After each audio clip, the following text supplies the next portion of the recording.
Hola a todos los amigos de Filosofía Apuntes. Estamos a 24 de octubre del año 2023 con este apunte sobre Martín Lutero. ¿Es posible ser soldado y cristiano? Una obra de 1526. Esta obra tiene como contexto la guerra de los campesinos alemanes de 1525, donde Martín Lutero escribe esta gran obra como reflexión y como respuesta también a dicha situación. Si se toman en cuenta estas variables, la pregunta que tiene esta obra no es fácil de contestar. Ya vimos lo difícil que es para el cristiano blandir la espada. Pero, ¿qué pasa si se transforma en soldado, además? ¿Es compatible la figura del soldado y del cristiano? Parece que si nosotros lo planteáramos contra los extranjeros, no habría mayor duda. Pero ¿qué ocurre con los campesinos de un mismo territorio que exigen mejoras para su situación actual? Es una pregunta difícil. La intentamos contestar, la intentó contestar Martín Lutero en una obra que se llama La autoridad secular, que ya habíamos visto anteriormente. Y aquí la trata ya en específico, la va a tratar en específico. ¿Es posible ser soldado y cristiano? Sin más dilación entonces, vamos allá.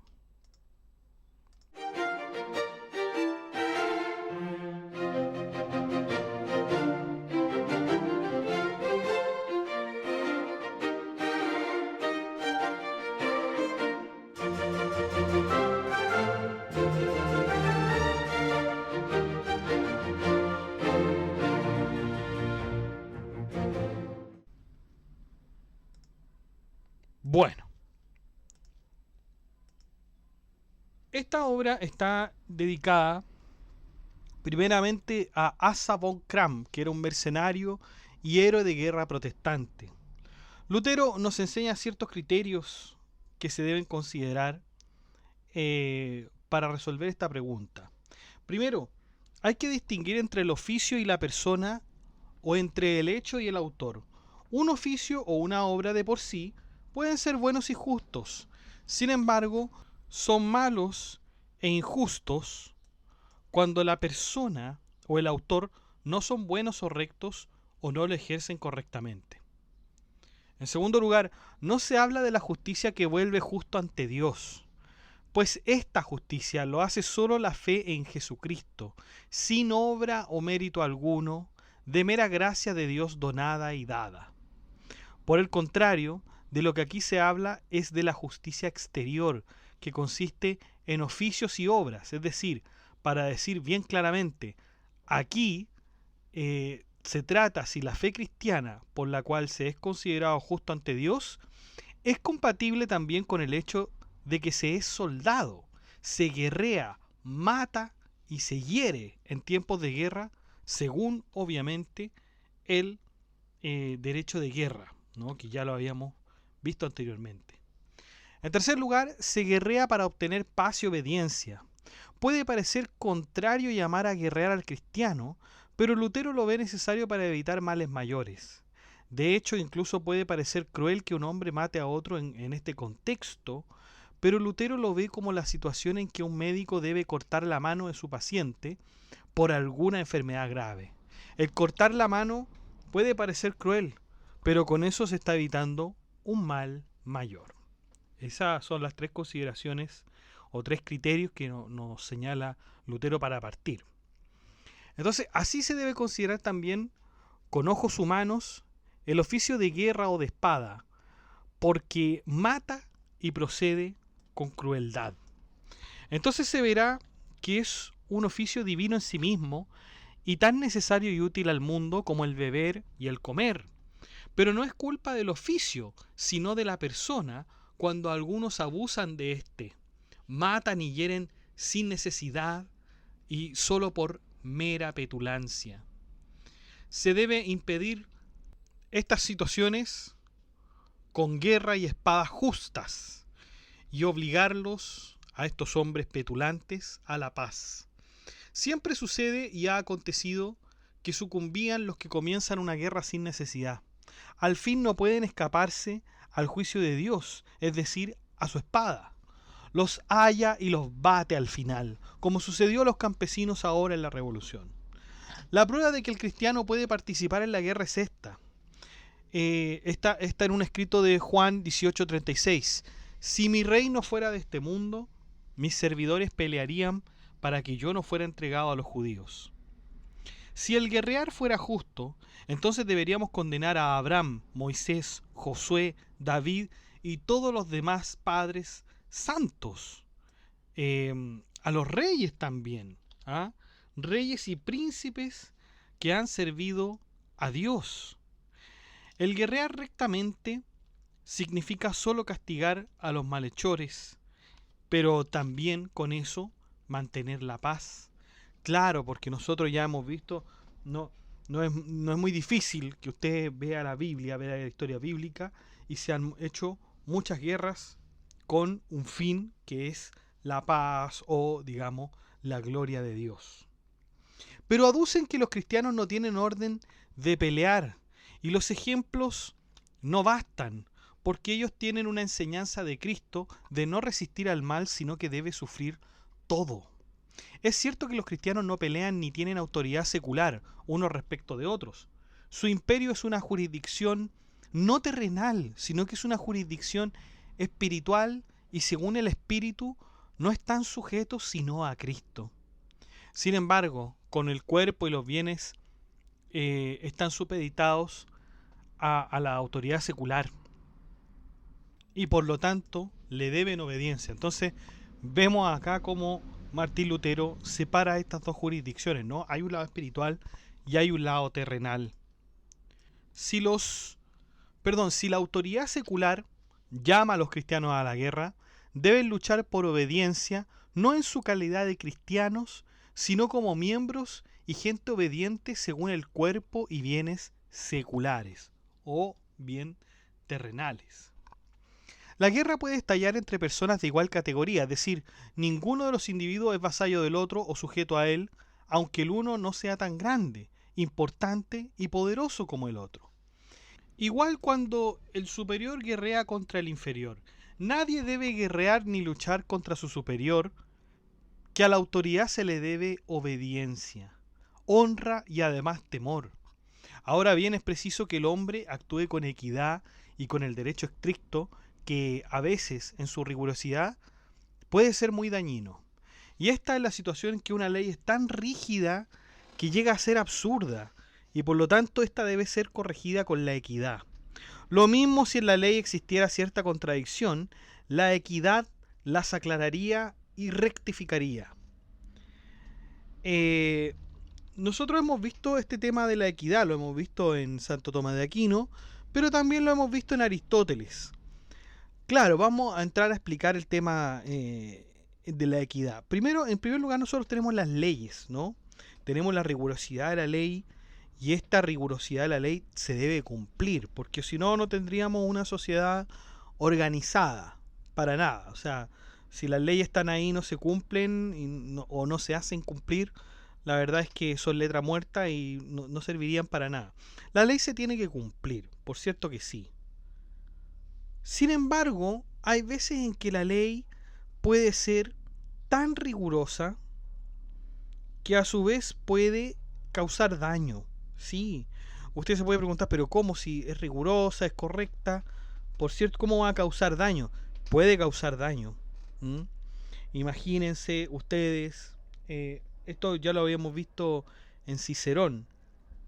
Cicerón, en una de sus obras, tiene un aforismo muy patente y muy revelador, que es el sumum ius sumum injuria. Es decir, la aplicación del sumo derecho es la suma injuria. Puede ser, en realidad, puede ser la suma injuria. Imaginemos que estamos en hay un estacionamiento. Hay un estacionamiento, Usted va a dejar estacionado su auto y hay un cartel que dice, bueno, usted puede dejar este auto por 1 hora. Si se pasa de esa hora, se le va a cobrar el doble. Entonces, claro, una persona que deja el auto ahí en el estacionamiento y lo deja por 1 hora 30 minutos, por cierto que le van a cobrar el doble como lo estipula las reglas del estacionamiento. Pero ¿qué pasa si esa persona se demoró 1 hora con 1 minuto?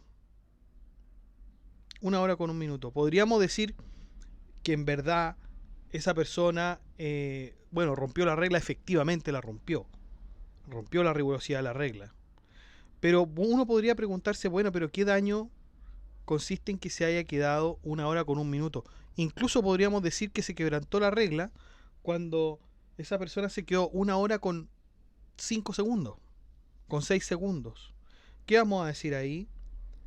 Que vamos a cobrarle el doble porque se quedó 1 hora con 5 segundos.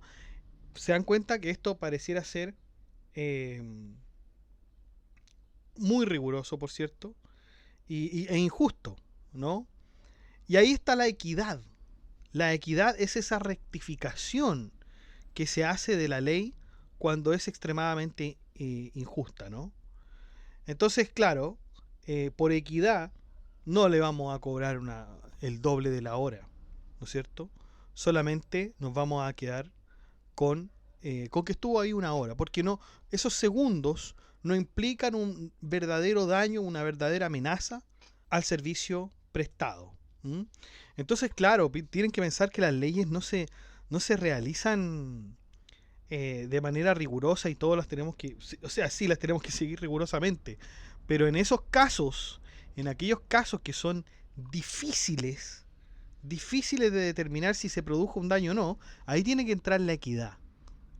Siempre tiene que entrar la equidad en ese caso. Y esto es un tema muy conocido por los alumnos de Derecho, por cierto. Cuando se nombran las fuentes del derecho, bueno, una de ellas es la equidad.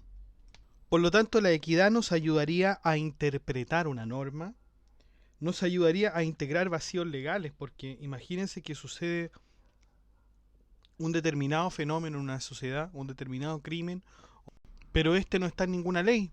Usted revisa los códigos, las leyes, los estatutos, no está en ninguna ley. Entonces, ¿qué vamos a hacer? ¿Vamos a dejarlo en vacío? ¿No vamos a accionar? ¿No vamos a hacer nada? No, por eso está la equidad natural, para integrar también vacíos legales y para resolver las antinomias. ¿Qué son las antinomias? Son los conflictos o contradicciones entre dos leyes. ¿Mm? Entonces ahí siempre va a estar la equidad natural. Un buen abogado, un buen juez, un buen legislador tendría que usar la equidad. Que también yo a veces la relaciono mucho con el criterio, ¿no? Porque una cosa es que tengamos las leyes que están escritas, las reglas de un juego, pero ¿qué vamos a hacer en esos casos difíciles, casos que no se pueden resolver tan simplemente con las reglas?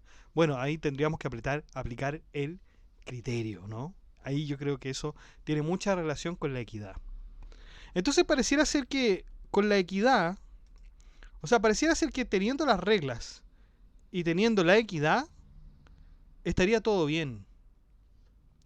Sin embargo, Lutero nos advierte que de todas formas la equidad podría transformarse en un neutralizador de la ley. En efecto, Lutero nos dice, si un hombre malo, porque no es cristiano, es malo, escucha que la equidad está por sobre la ley, entonces este hombre malo intentará presentar la ley como equidad y de este modo va a anonadar el derecho. ¿Mm? Esto es lo que nos advierte Lutero, que claro, la equidad natural propuesta por Aristóteles, seguida por Santo Tomás de Aquino, que pareciera ser una especie de regla también para el legislador, para el que hace las leyes, bueno, no resuelve del todo las cosas. No las resuelve del todo, porque si el malo escucha que la equidad está por sobre la ley, entonces él se va a acomodar a esa equidad y va a tratar de cumplir sus propios fines, que son particulares y no necesariamente para el bien común de una sociedad. Y aquí Lutero cita una frase muy antigua, ¿no? De la que no tenemos registro antes de Lutero, por lo menos lo que he buscado, no la he encontrado antes de Lutero. Vamos a hablar de esto, ¿ah? Vamos a hablar de esta frase que es inventa lege, inventa es fraus legis. Inventa lege, inventa es fraus legis. Es decir, echa la ley, echa la trampa. Echa la ley, echa la trampa. Seguramente usted la debió haber escuchado un montón de veces. ¿Ya? Echa la ley, echa la trampa. Entonces, no nos podemos confiar con esto de la equidad. O sea, ni la rigurosidad de la ley, ni con la equidad. Porque el legislador, por cierto, que puede usar la equidad a su favor, a sus intereses mezquinos. Por cierto que, por lo que hemos visto de Lutero, muchachos, vemos que a Lutero no le gusta mucho el derecho. Debe ser, yo opino, esto es una opinión, por cierto, que como el derecho canónico era tan estricto, para Lutero el derecho canónico inventaba cosas, no estaba acorde con las Sagradas Escrituras, yo creo que le tomó un poco de rencor Lutero al derecho. ¿Mm? Porque una de las cosas más especiales del derecho es la equidad natural. ¿Mm? Una de las cosas que arregla, como habíamos dicho, antinomias, interpretaba e incluso integraba vacíos legales, pero a Lutero no le gusta. ¿Mm? Dice, esto no es la solución porque aquí el fuero interno puede dictar al hombre malo otra cosa. Bueno, pero dice Lutero, por cierto, que debe existir una equidad con respecto a las fuerzas que pugnan. Los campesinos en la insurrección afirmaban que los señores no querían permitir que se predicase el evangelio y que vejaban a la gente pobre. Por tanto, había que destruirlos. Pero les respondí, dice Lutero, que aunque los señores cometiesen una injusticia con esto, no sería equitativo ni justo incurrir también en injusticia. Es decir, ser desobediente y destruir el orden de Dios, que no es nuestro. Más bien, se debe sufrir la injusticia. Donde un príncipe y señor no quisiese admitir el evangelio, tendría que ir a otro principado donde fuera predicado, como dice Cristo: si os persiguen en una ciudad, huid a la otra. Fíjese que esto también es muy parecido a lo que decía Platón en la República. Es peor, cometer injusticia que padecerla. Es peor cometer injusticia que padecerla. Entonces se podría preguntar a Lutero, bueno, entonces ¿se debe dejar sufrir toda la injusticia? El cristiano debe dejarse sufrir, entonces no podría ser un soldado, se le podría cuestionar a Lutero. Y Lutero contesta irónicamente e inmediatamente y dice lo siguiente: entonces haz lo contrario y mata a aquellos que te hacen sufrir, dice Lutero. Pero si quieres ser un buen cristiano, dice inmediatamente, entonces sigue estos consejos. Vamos a ver los consejos que nos da Lutero. En primer lugar, si ves que la autoridad misma tiene tan poco la salvación de su alma que se enfurece y comete injusticia, ¿qué te importa que te arruine tu bien, cuerpo, mujer e hijo? No puede hacer daño a tu alma y hace más perjuicio a sí misma que a ti, puesto que condena ella misma su alma, lo que tiene como consecuencia la destrucción del cuerpo y los bienes. ¿Piensas que la venganza no sea bastante grande? Entonces nos dice aquí Lutero con el primer consejo que bueno, esto también está en la Biblia, ¿no? Que un buen cristiano no se debería preocupar por aquellos que matan el cuerpo, sino por aquellos que matan el alma, pero un hombre no puede matar el alma, ¿no? En segundo lugar, ¿cómo harías si la misma autoridad tuya estuviese en guerra, donde no solo tus bienes, tu mujer e hijos, sino también tú mismo fueras destrozado y fueses hecho prisionero, quemado y matado a causa de tu Señor? ¿Querrías matar a tu Señor por ello? ¿Cuántos hombres buenos han perdido al emperador Maximiliano en guerra durante su vida y no obstante no se hizo nada por ello? Si los hubiera matado de manera tiránica, no se habría oído cosa más horrible. Sin embargo, él es la causa de que perecieron, ya que a causa de él fueron matados. Un tirano y un hombre sanguinario es lo mismo que una guerra. ambos matan a más de un hombre bueno, probo e inocente. Un tirano malo es más soportable que una guerra perniciosa. Debes reconocerlo cuando consultas con tu propia razón y experiencia. Yo creería que te gusta tener paz y días buenos, pero ¿cómo es si Dios te lo impide por guerra y tiranos? Ahora elige y juzga tú mismo si prefieres guerra o tiranos, pues has merecido ambas cosas y eres culpable ante Dios. Mas somos unos individuos que quieren ser bribones y permanecer en pecado, pero queremos evitar el castigo por los pecados. Más bien nos oponemos y defendemos nuestro pecado, que es lo que deberíamos hacer. En tercer lugar, si la autoridad es mala, existe Dios, quien tiene el fuego, el agua, el hierro, la piedra e innumerables maneras de matar. ¿Cuán pronto puede matar a un tirano? Pero nadie quiere percatarse de que gobierna no por su maldad, sino a causa de los pecados del pueblo. La gente no advierte su pecado propio y opina que el tirano reina a causa de su maldad. Tan ciego, perverso e insensato es el mundo, dice Lutero. En cuarto lugar, los tiranos están en peligro de que por voluntad de Dios los súbditos se levanten, como se ha dicho, matando y desterrándolos. Y en quinto lugar, Dios todavía tiene otro medio de castigar a la autoridad a fin de que no tengas necesidad de vengarte a ti mismo. Puede hacer intervenir la autoridad extranjera, como los godos contra los romanos, los asirios contra Israel, etcétera, etcétera, etcétera. Recordemos nosotros el episodio de Jeremías, ¿no? Con Nabucodonosor, cuando Jeremías advertía al pueblo de Israel que se conviertan a Dios, que se está volviendo, se está alejando Israel del mundo, se están alejando de Dios, ¿no? Se están alejando de Dios porque va a venir algo, va a venir una invasión, va a venir algo. Y claro, justo llegó Nabucodonosor. Entonces ahí tenemos una advertencia de Lutero, que dice que el tirano no gobierna por su maldad, el tirano gobierna porque eso es un plan de Dios. Acuérdense que si Dios lo ordena todo, que haya un tirano en una ciudad, eso es forma parte del plan divino de Dios. De hecho, San Agustín decía que, el mismo San Agustín decía que la autoridad siempre se debe seguir, sea tiránica o no, porque la autoridad la autoridad puesta ahí, de nuevo, fue puesta por Dios.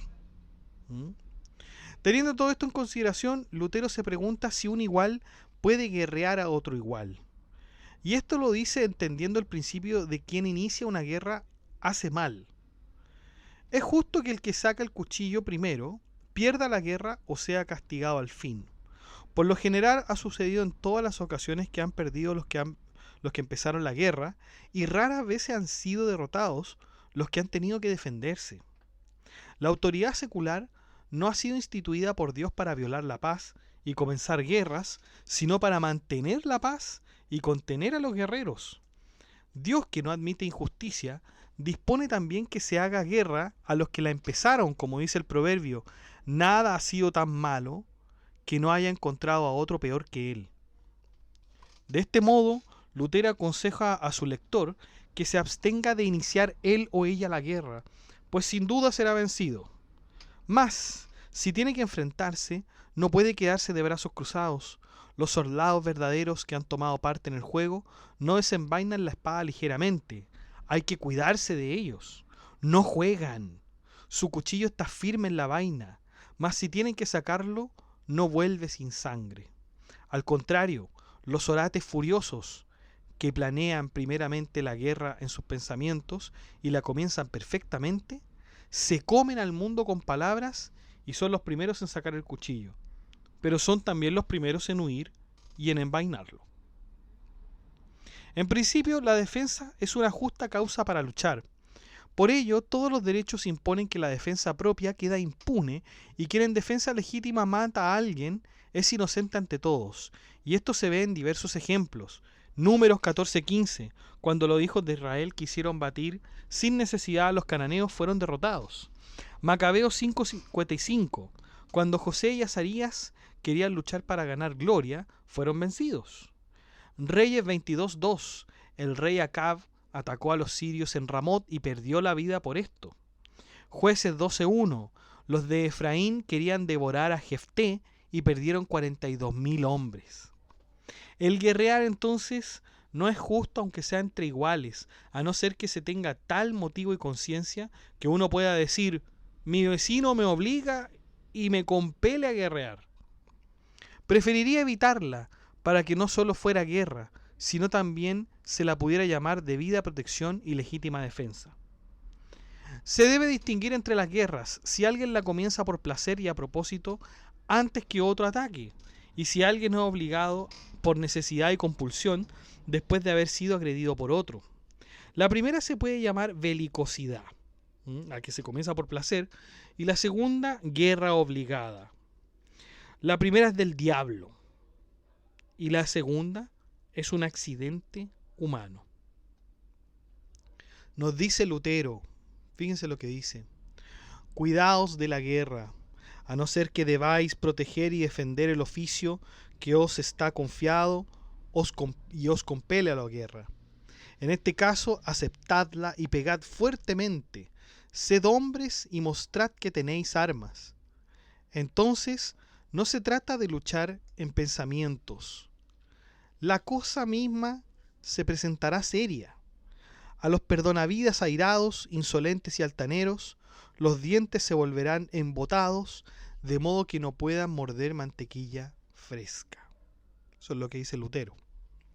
Por otro lado, no porque se piense que uno está en una posición ventajosa con respecto a la guerra, es decir, está en la posición o pudiera estar en la posición de legítima defensa, debe dar por obtenida una victoria. Es cierto, se tiene una causa justa y buena para luchar y defenderse, pero no por esto se tiene de Dios la garantía absoluta de que se va a ganar. Por el contrario, tal presunción puede tener la consecuencia de que se pierda aunque se tuviese una causa justa para guerrar. Dios no tolerará ni orgullo ni presunción, salvo el caso de que alguien se humille delante de él y lo tema. Le agrada mucho que uno no tenga miedo a los hombres y al diablo, que frente a ellos sea audaz y altivo, valeroso e inflexible, cuando comienzan sin tener razón.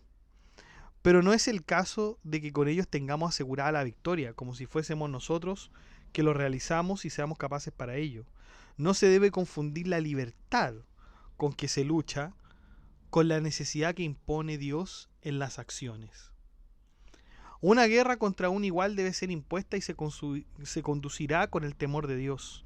Mas la obligación existe cuando el enemigo o vecino ataca y comienza la guerra y se niega que se llegue a un arreglo por medio de un pacto previo, sino que uno debe aguantar y perdonarle toda clase de palabras malas y pérfidas, queriendo él imponer a toda costa su voluntad.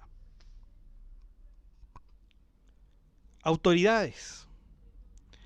El emperador, cuando se dirige a Dios, ya no es emperador, sino persona individual como los demás ante Dios. Más cuando se vuelve a sus súbditos, es tantas veces emperador como súbditos tiene debajo de sí. Lo mismo puede decirse también de todas las demás autoridades. Cuando se dirigen a su superior, no tienen autoridad y están desprovistos de ella. Si se vuelven hacia abajo, están munidos de toda autoridad. De tal manera, todos se remontan hacia Dios, a quien solo todo pertenece. Pues Él es emperador, príncipe, conde, noble, juez y todo, y reparte estas funciones como quiera respecto de los súbditos y anula respecto de sí mismo. Ningún rey o príncipe puede guerrear. Para ello necesita gente y un ejército que le servirán. Como tampoco puede administrar el derecho y la justicia. ¿Qué pasa si el rey que se sirve comienza a guerrear? Piensen bien esto. ¿Qué pasa si usted está sirviendo a un rey, gobernador, y el rey comienza a guerrear? Ya habíamos dicho que Lutero condenaba totalmente que se comience a guerrear. Eso ya es absolutamente pecado y no está justificado. Solamente el cristiano está justificado como soldado cuando hay legítima defensa. Pero ¿qué pasa si el rey es el que quiere pelear y usted está, digamos, obligado a servirlo? Pero fíjense lo que dice Lutero. Siempre se debe temer más a Dios que a los hombres. Lutero recomienda en este caso abandonar al Señor o al Rey al que sirve y dejar que sucedan las cosas que sucedan, pues Dios después restablecerá y compensará esa acción. Así lo dice el Mateo 19:29. Cualquiera que haya dejado casa o finca o mujer o bienes, recibirá 100 veces más. Ahora bien, puede presentarse la situación en que no se sabe si el Señor quiere guerrear o no. Es mucho mejor serle fiel a Dios que a los señores. En efecto, no importa que lo llamen traidor o desleal, si esa persona fue leal a Dios. Porque claro, uno podría estar en la duda de si es el rey el que quiere guerrear o es el rey el que es inocente, etc. Pero uno siempre debe confiar en Dios. Y bueno, si uno confía en Dios y da cierto veredicto o cierta resolución, y lo llaman traidor o desleal a eso, bueno, es más grave ser desleal a Dios, dice Lutero. No se debe respetar a ninguna persona, sino que solamente la voluntad de Dios. Por eso tampoco se puede servir a varios señores que guerrean si el motivo es la codicia, pues recibir un sueldo es algo bueno, pero siempre que esté fundado en buenos motivos. Ese es entonces el texto, señores, sobre ¿es posible ser soldado y cristiano? Lutero respondería que sí, es posible, siempre y cuando ese cristiano no sea el que inicia la guerra, que esté actuando en legítima defensa y que siempre confíe en Dios y que le sea más leal a Dios que a los hombres, ¿no? Es una discusión sumamente difícil, como lo habíamos dicho al comienzo, pero Lutero lo tiene muy claro, lo tiene muy muy claro. Estas son las condiciones en que se debe proceder, ¿no? Podríamos decir que él también, así como San Agustín de Hipona y Santo Tomás de Aquino, están de acuerdo con la guerra justa.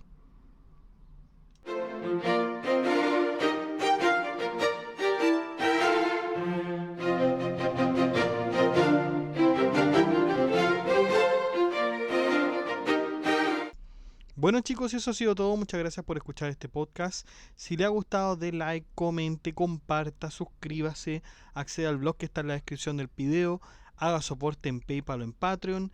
Saludamos a nuestros mecenas romanos que son Abstract Panicker y Ricardo, que colaboran con este proyecto de Filosofía Apuntes mensualmente. Un abrazo chicos, un gusto que estén acá. Y también saludamos a nuestro mecenas medieval, que es Gab Welther, que también colabora con una membresía un poco más alta que los mecenas romanos y que ya se ha mantenido en el tiempo apoyando este proyecto educativo. Muchas gracias, Gab Welther. Un abrazo. Y usted también puede ser colaborador en Filosofía Apuntes inscribiéndose en las membresías que aparecen en el botón unirse de cada video. Usted presiona el botón unirse, van a aparecer 4 membresías con distintos precios y usted puede elegir el que mejor le convenga. Si no le acomoda ninguno de esos precios, de todas maneras usted puede colaborar con Filosofía Apuntes haciendo clic en el botón gracias y poner la suma que a usted más le acomode. Que estén muy bien, cuídense, chao.